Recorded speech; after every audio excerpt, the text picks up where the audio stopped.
auzu billahi min asheytaani rajim bismillahi rahmaani rahim wasalaatu wasalaam ala rasulillah. asalaamaaleykum mbooloo mi. monsieur le président, mesdames, messieurs les membres du gouvernement, monsieur le ministre de la justice, monsieur le ministre de l'emploi, chers collègues honorables députés, distingués invités. Président, ñu ngi commencer par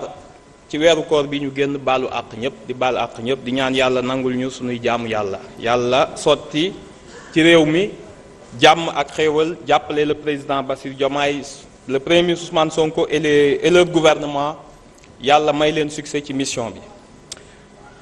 mbooloo mi ñu ngi am mbégte mu rëy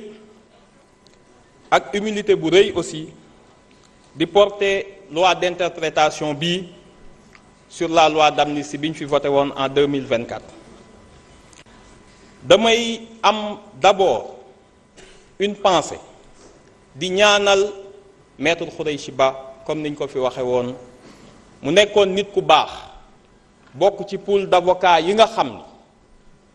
bi réew mi jaxasoowee dañoo jëlal part peuple bi ak ñi nga xam ni ñooy les plus démunis. mu nekkoon ci ku ñu ràññee, ñu ñaan yàlla jéggal ko xare ko àjjana. ñu ngi profiter de l'occasion pour nuyu le pool d'avocats yi nga xam ni ñoo doon jàppale victimes yépp te tey seen ñaari éminents représentants nekk fi muy maître Ciré Clédor ak maître Juan Branco. ñu ngi leen di nuyu, et à travers vous le pool d'avocats ji Bamba Cissé jiite kook ñoom maître Macodou Ndour ak ñoom ñépp ñu ngi leen di nuyu ak maître Sow. tey dañuy am une pensée d'abord pour ñi nga xam ni ñàkk nañ seen bakkan ci xeexal seen réew pour la liberté. ñu xam responsabilité bi ñu teg fii ñun tey, xam cër bi nga xam ni yoreel nañ ko le peuple sénégalais bi nga xam ni moom du waa Pastef rek seen xeex. peuple sénégalais moom moo renversé l'histoire. am na ku fi toog sànq naan ay délinquants. peuple sénégalais bi jël délinquants yi yóbbu leen palais indi leen assemblée, boo woowee ñoonu délinquant yow dañuy am kersa qualifié li nga nekk. tey jii dañuy wax ak ñi nga xam ni ñu bari ci ñoom bis bu doy waar la tey, ndax dafa am ay ministres yu fi nekkoon, ay membres du gouvernement yu fi nekkoon, ay victimes nekk fi, ñun ñëpp ñu bokk salle bi te ñoom ñu ngi seen jàmm di wax. loolu di wane grandeur ak sacrifice bi ñi nga xam ni ñoo doon xeexal réew mi di témoigner. te may wax yéen ñi nga xam ni yéenay victimes yi te ñu bari ci yéen nekk ci kaw toog fi, dama bëgg ngeen xam ni ñaari mbir am ngeen ko te dootul dañ. te boo gisee ñu mën a toog ak ñii te dóoruñu leen gaañuñu leen malgré li ñu def, c'est parce que mérité wu ñu suñu colère. il le mérite même pas. parce que ñun ku yàlla di xeexal da ngay moytu di fayantoog melentaan, da nga koy moytu. parce que ñun dañoo nekkoon ci situation bu xaw a jafe. peuple sénégalais, ay grands hommes politiques nekkoon nañ fi mener ay combats. peuple bi yóbbu leen pouvoir. ñun suñu situation le peuple nous a porté. le peuple, Babacar Ndiaye honorable wax na ko, moo amnistie lu raw amnistie la defal. ndax ki ngeen woowee terroriste woowee ko force occulte, mu jël ko teg ko ci palais bi ni moom laa wóolu ci Sénégal. loolu doy na pour désaveu. leneen li nga xam ni moo ci nekk te moo tax waruñu topp ñii, fii tooguñu fi pour fayantoo tey. ñun yàlla dafa def te yéen laay waxal, yéen ñi nga xam ni vous êtes les victimes, les combattants de la liberté. am na loo xam ni am ngeen ko te xaalis du ko jënd te dara du ko jënd. quand les livres d'histoire dañ koy bind ci Sénégal, ñii li leen dal bu ngeen ko xamoon da ngeen leen di ñaanal yërëm leen, du ngeen fayantoog ñoom. parce que fii ak 10, 15, 20, 30 ans, quand on parlera de l'histoire du Sénégal, ku ne ci ñun sa doom ak sa sët dina dem école jàng événement yi ni la papa wala maam ban camp nga bokkoon bi sénégalais di xeex seen liberté. te jàpp naa ni ku ne di nga fier bis boobu ni maa ngi woon ci camp ñi doon xeexal peuple bi. am na ñoo xam ni dinañ rus a wax bokk nañ ci camp APR wala Benno Bokk Yaakaar. moo tax ma ni la ñii jar ñoo fayantoo. lan moo xew ba indi loi bi 2011 dégg naa li ngeen fi wax, yéen amnistie dalee na dal avant amnistie bi. parce que ay yéen ñëpp ñi fi nekkoon ministre Benno Bokk Yaakaar, yéen ñëpp autant que vous êtes, ñi fi nekkoon ay député def naa 5 législatures 10 xam nga lu leen fi teg 2011 le peuple sénégalais s'est battu mu am 14 morts ñu taal ay kër taal ay bus dàq fi benn ministre boo xam ni dañ ko bëggoon lyncher publiquement moo tax yéen ñëpp ngeen nekkoon fi ay ministre ak ay député Thierno Alassane Sall Aïssata Tall Sall ay nit ñoo xeex ñu rey leen dëkk bi tàkk ngeen leen di woowee des héros et des libertés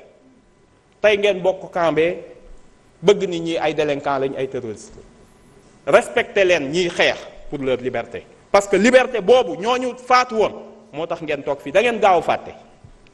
fii ngeen toog assemblée vous avez donné 10 millions à chaque victime. Maître Sidiki Kaba vous n'avez pas de mémoire parce que da ngeen a gaaw a am amnésie vous avez donné 10 millions pour chaque victime tey ngeen ni même victime yi amuñu droit à une indemnisation te fii ngeen toog jox leen 10 millions. damay ñëw ni la événement yi xew laa bëgg a ñëw rapidement pour ñu comprendre. Sénégal honorable s'il vous plaît monsieur Diaw mag warul wax yenn yi mag warul wax yenn yi buñ la tontoon say doom lan la ñuy xalaat noppil ngir yàlla bàyyi nit ñi ñu liggéey bàyyil perturbé bi arrêtez quand même.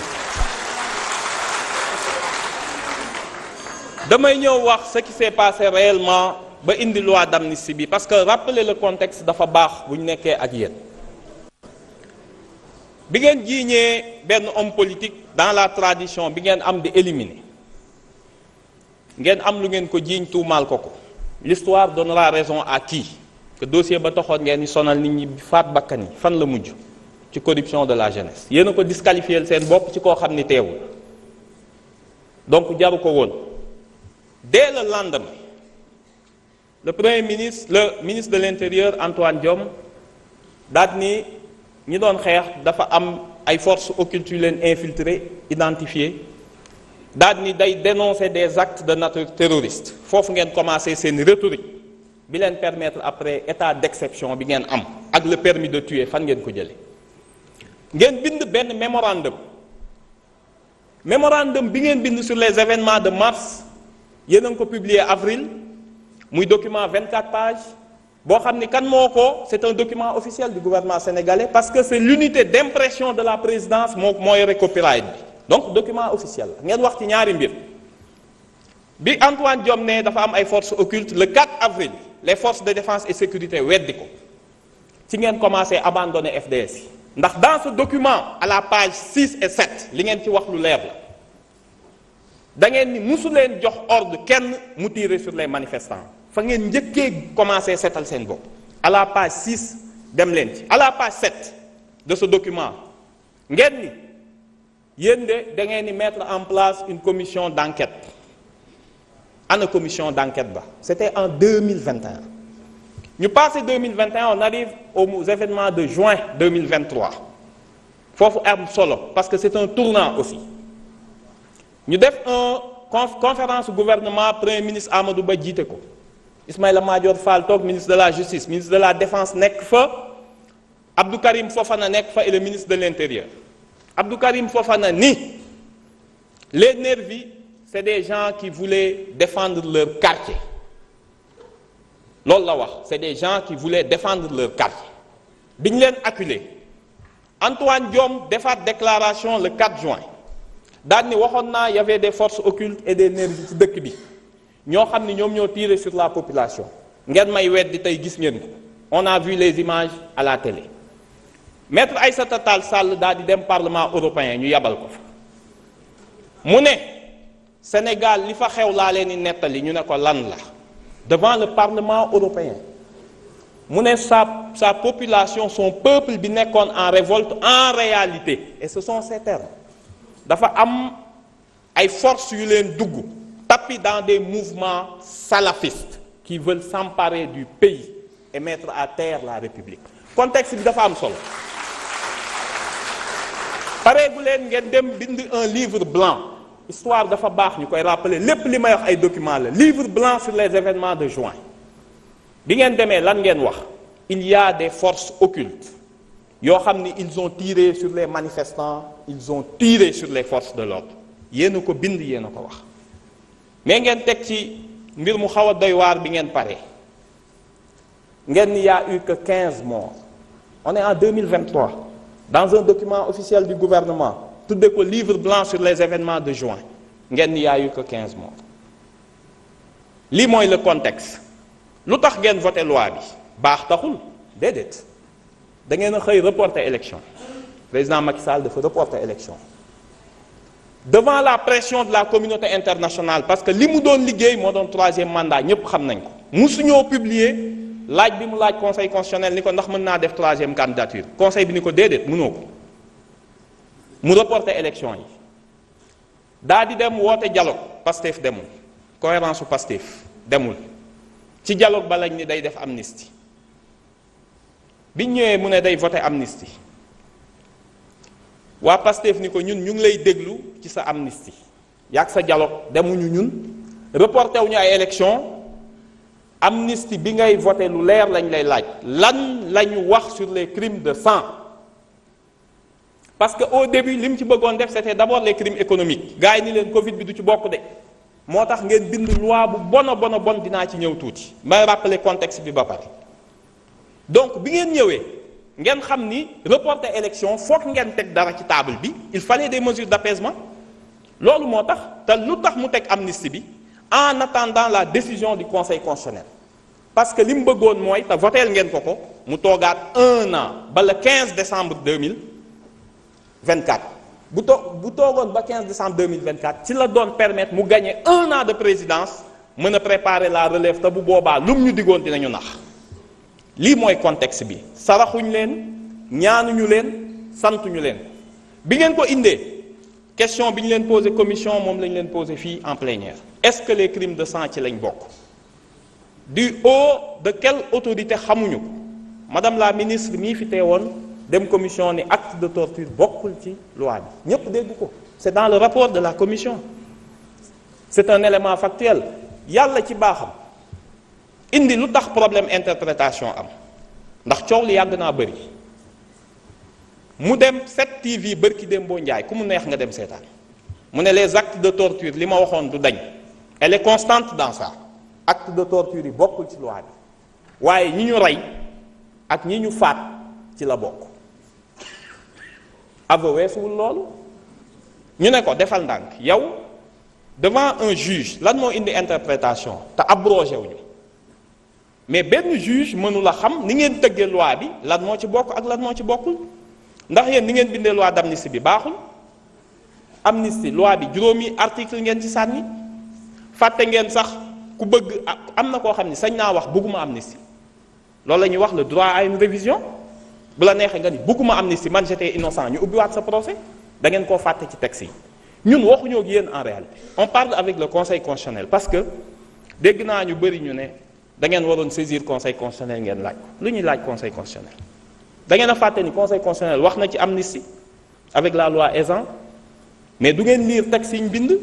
du ngeen lire décision yi du ngeen lire sax texte yi nga xam ne yéen a ko produiral seen bopp conseil constitutionnel dafa ni gouvernement législateur am na droit un pouvoir illimité xool ban crime lay dugal ci amnistie lu ko neex la ciy def loolu la wax en 2005 ñu ne ko ah bon mu ne waaw am na droit def ci lépp waaye nag waroo leen a fàtte le droit des victimes ndax amnistie lu mu effacé je parle sous le contrôle de monsieur le procureur monsieur le ministre de la justice infraction pénale mais pas action en réparation civile bokk ci donc loolu yëpp da ngeen ko fàtte ci texte bi bindal ngeen ñu benn texte boo xam ne lii ngeen ci bind ngeen ni mars 2021 ba février 2024 lépp loo xam ne xew na fi ñu mën ko qualifier de crime wala de délit wala de crime mooy lu ñu la mën a tëj fukki at ak lu ëpp ak lu ñu la mën a tëj ba fukki at ñu ne loolu lépp amnistie nañ ko mooy article 1 ñu ne waaw mais boo nee lépp mën nañ ko amnistier quand ça se rapporte à des manifestations wala mu am motivation politique loolu day impliquer les crimes de sang même si nee nañ tey xamuñu lan mooy crime de sang mais ñëpp xam nañ ko liñ ci jublu ñu ne loolu leerul ñun la taxoon ñu voté wuñu loi bi ci la ñuy dellu si waat ñu ne ñu non mënoon ngeen ko abroger lu tax abroger woo leen mais abrogation c'est un terme juridique boo xam ni bañ koy wax voté guñ loi bi mais boo demee ba voté ko mu am ay effet monsieur le ministre de la justice xam na lan la ñuy defee amnistie da ngeen defoon ni dañ bëgg a protéger suñu bopp képp koo xam ni avant amnistie bi moo tax nga génn kaso kenn mënatu laa delloo kaso parce que bu ñu amnistier le procureur day def réquisition au juge d'instruction ni ko jëlal une ordonnance de non-lieu bu jëlee ordonnance de non-lieu kenn mënatul ubbi loolu donc ñun mucc nañ ba pare bu doon dañoo bëgg a mucc ku peuple bi def lu mag amnistie lan ngay doyee amnistie bay làqatu dinañ leen wax lu tax ñu ubbi ko ku mel ni Pape Abdoulaye Touré dafa am ay actions yu ubbeeku woon suñu bàyyee abroger l'abrogation n'a pas d'effet rétroactif dégg naa ko fiy wax bu dul loi pénale plus douce nan ngay waxee benn règle day rétroactif mënul nekk ñu ne leen amul kenn koo xam ne dinañ bàyyi mu mucc ci action yi ñu ubbi ñi ñu faat am na des actions qui avaient été ouvertes ñu ne loolu yëpp ça pose des problèmes juridiques mais plus grave encore te looloo taxoon ñu rejeter la proposition bi nga xam ni l'honorable député Thierno Alassane Sall dafa bëggoon a def un peu du chapardage politique parce que loolu c'est de la piraterie parlementaire nga xam ni ñun dañuy bëgg dara nga ni xaaral ma jëm leen ci jiitu te amoo les moyens xam nga lu mu bëgg bu ñu abrogé da nga koy laaj les gens de la société civile yi wax bind loi ni nañ abrogé yomb na mais da ngay wax conséquences yi lan la pour le juge soo abrogé bu ñu xëyee suba procureur ci ban pouvoir lay fondé wu pour ne les 2000 yi nekkoon ci kaso bi na leen gendarmerie ak police rëbb ci dëkk bi ñu delloo leen dañ leen di delloo ci kaso yi génne ñi nga xam ni ñooy agresseurs yi ak ñooy criminels yi fa nekk boo nee da ngay abroger il faut nga wax les conséquences pratiques ñi nga xam ni dañ leen condamné woon yàlla def amuñu temps def appel parce que ñoom bi ngeen yéen da ngeen doon raaf ku ngeen jàpp bu ñu koy jugé bu tëddee 3 mois ngeen condamné 3 mois bu defee tëddee 6 mois ngeen condamné 6 mois pour mucc mais kooku il avait 1 mois pour faire appel boo abrogé droit d'appel am boobu day dellu si waat après 1 an lan la ci texte yi wax est-ce que da nga ko préciser est-ce que yéen xam ngeen ko en droit ngeen defoon ni ñun lii ñuy def ragal a tax lu ñuy ragal voilà ce qui s'est passé looloo tax abrogé wu ñu ne crime de sang yi ñu ko def du ñu mucc démb du ñu mucc suba loolu lu ñu koy defee on interprète lan mooy interpréter mooy nga jël ab loi ni du ma ci yokk du ma wàññi ginnaaw loi bi ni ñu ko bindee leerul te ministre de la justice dafa créer benn hiérarchie boo xam ne nekkul ci texte bi moo ko def te moom du juge mu ne acte de torture ci la bokk mais meurtre ak assassinat bokk ci ñu ne ko foo ko teg te boo demee constitution article 7 droit à la vie moo jiitu torture mais ki ñu rey torturer ko nan ngay choisir da nga naan ko ah dee nga torturer nañ la comme que torture dugg na dee bi day tëb da nga affaire bi du supermarché c'est pas à la carte c'est pas à la carte du yow yaay choisir droit à la vie elle est sacrée article 7 dafa ni droit à la vie la personne l'intégrité physique et inviolabilité de la personne après la soog a ñëw ni bu kenn laal intégrité physique am bu ko kenn mutiler donc avant torture droit à la vie moo jiitu droit à la liberté moo jiitu donc yow mënoo établir la hiérarchie léegi ku saisir tribunal boo ñëwee tribunal juge bi danaan bi nekk Bignona ñu ne lu tax ngay interpréter te juge waxaguñ juge bi Bignona su gisee texte bi danaan man xaw ma lan moo bokk ci amnistie bi lan moo ci bokkul ah man de jàpp naa amnistie am na tëj juge Thiès bi ni déedéet man jàpp naa amnistie amul ci cas bi ubbi mu am dissonance jurisprudentielle gën a compliqué ñu ne avant justice di ci prononcé wu kaa ñu leeral Sénégal dafa ratifier ay convention internationale convention contre la torture déclaration universelle des droits de l'homme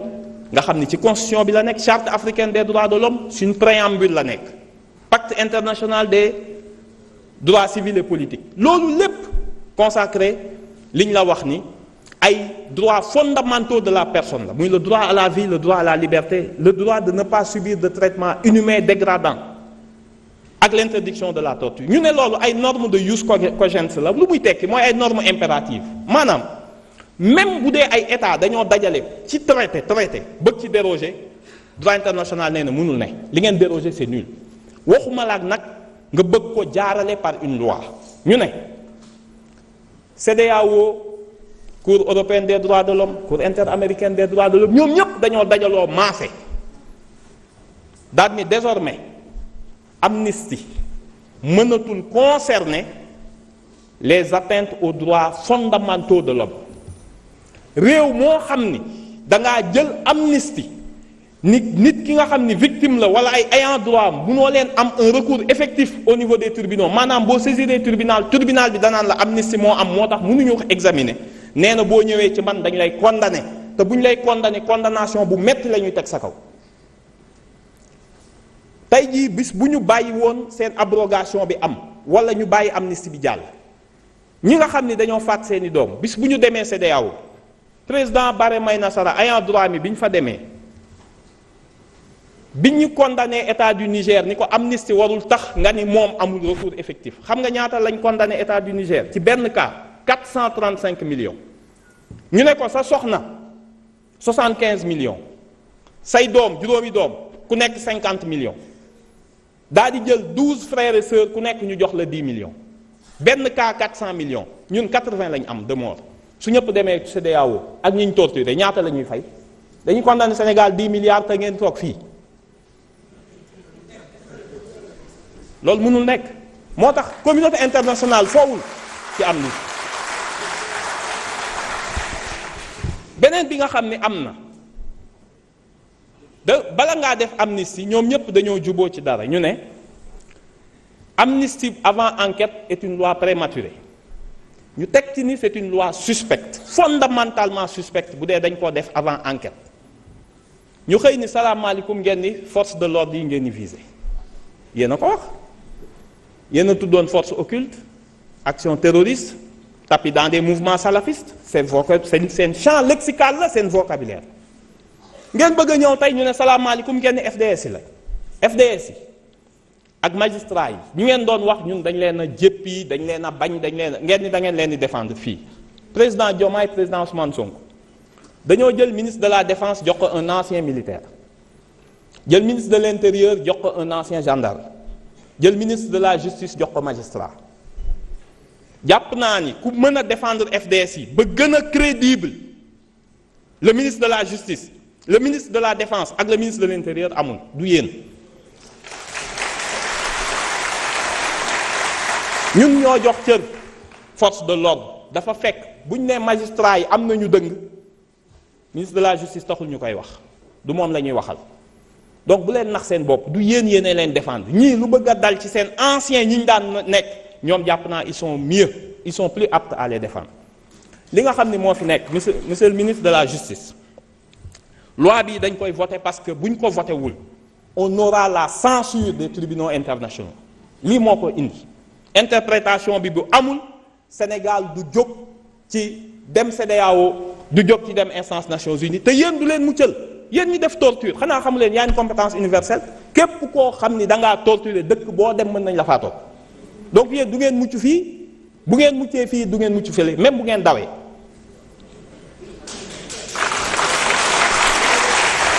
donc ñun li ñu wax mooy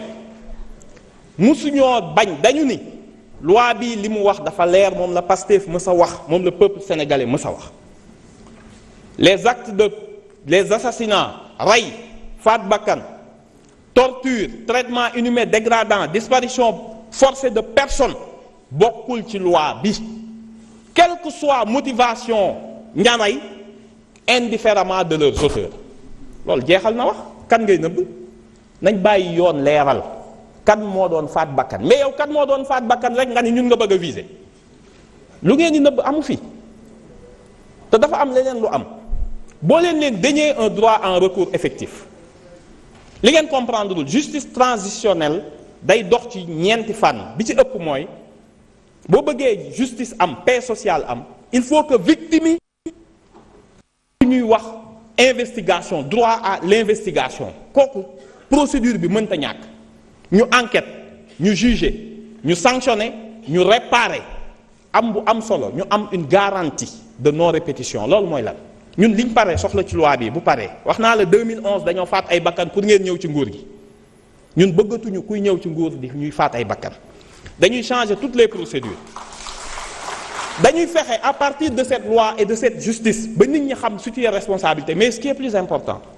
mooy ñu xam ni bis bu bakkan faatootee il faut que les FDS xam les règles d'engagement dinañ xam kan moo yore fetal bal bi kan moo ko yor su nit gaa faatoo rek xam nañ kan moo tiire jaratul ñuy wax kan ak kan la loolu lañ ci njëkk a jublu bi ci topp amatul benn procureur boo xam ni sañ ngaa signer certificat de genre de mort koo xam ni dañ koo rey par balle nga ni par accident la sañatoo ko sans autopsie sañatoo ko dañuy changer code pénal dugal ci code de procédure pénale ay règles yu bees yoo xam ni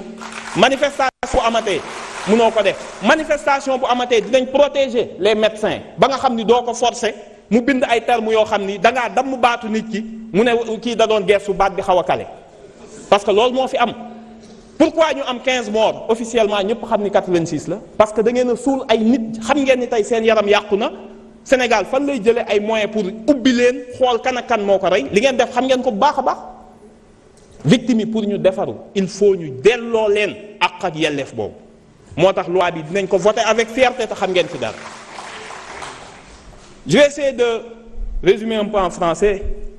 ce que j'ai dit après avoir rendu hommage à Maître Khoureyssi Ba et à tous les avocats, dont 2 éminents avocats personnalités qui les représentent ici, Maître Ciré Clédor et Maître Juan Branco. Et à travers vous, tout le pool d'avocats. Je rappelle juste qu'on a proposé l'interprétation de cette loi d'abord de façon primordiale pour permettre au Sénégal de se conformer à ses obligations internationales.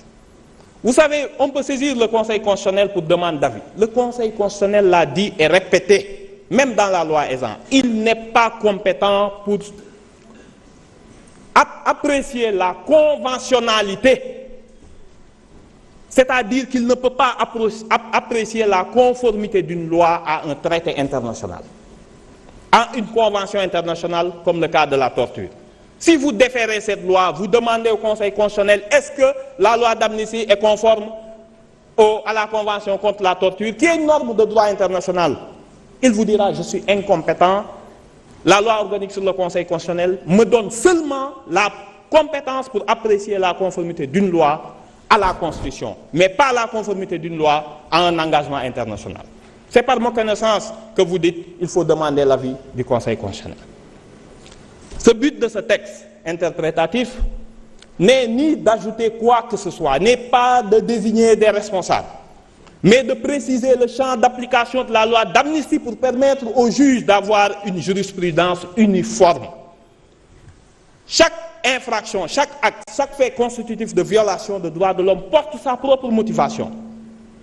S'il y a un assassinat, le juge est obligé d'ouvrir et de rouvrir le dossier. S'il s'agit d'autres cas, il sait que ça ne fait pas partie. Donc, personne n'est visé. Chaque infraction porte sa propre motivation. Ce n'est pas l'auteur de l'infraction qui vient en bandoulière dire au juge « Moi, j'ai tué, j'avais une motivation politique ». Que nenni, ça ne se passe jamais comme ça. S'il y a un mort, c'est que ce n'est pas lié aux manifestations. Vous pouvez proclamer en avoir eu la motivation. Vous pouvez établir un lien qu'il y avait un rapport imminent, direct et immédiat avec les manifestations. Ça ne vous sauvera pas des poursuites. L'autre élément qu'on a oublié dans la loi d'amnistie, qui est le droit à réparation.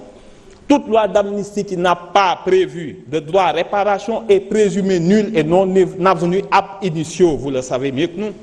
Nous, on a juste rappelé le principe. Donc, on n'a rien modifié. Qu'est-ce qu'on a modifié dans le champ de la loi? La loi avait un spectre extrêmement large, couvrant toutes les infractions de nature correctionnelle ou criminelle, dès lors qu'ils se rapportent à des manifestations ou peuvent avoir une motivation politique. Ça ouvre la voie, comme on dit, ça ouvre les portes à toutes les fenêtres. Bien sûr, n'importe qui pouvait se prévaloir, les nervis pouvaient se prévaloir de ces dispositions. On a dit, pour que le Sénégal ne soit pas condamné,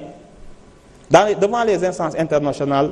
il faut que la loi soit conforme aux traités qu'on a librement souscrits et qui ont une valeur supérieure aux lois. Les crimes de sang, les meurtres, les assassinats, les cas de torture, les traitements inhumains dégradants ne font pas partie de la loi d'amnistie. Et à partir de ce moment, tout juge a les armes juridiques pour pouvoir dire, de prime abord, dès lors qu'on lui présente une infraction, dès lors que victime se présente devant lui, si le cas qui lui est soumis relève de l'amnistie ou pas. Voilà ce qu'on a voulu établir.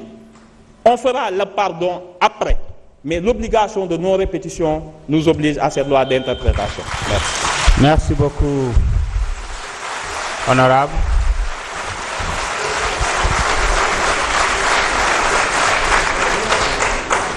Je suspends pour 8 minutes. Nous allons reprendre exactement à 19h50, 20h moins 10.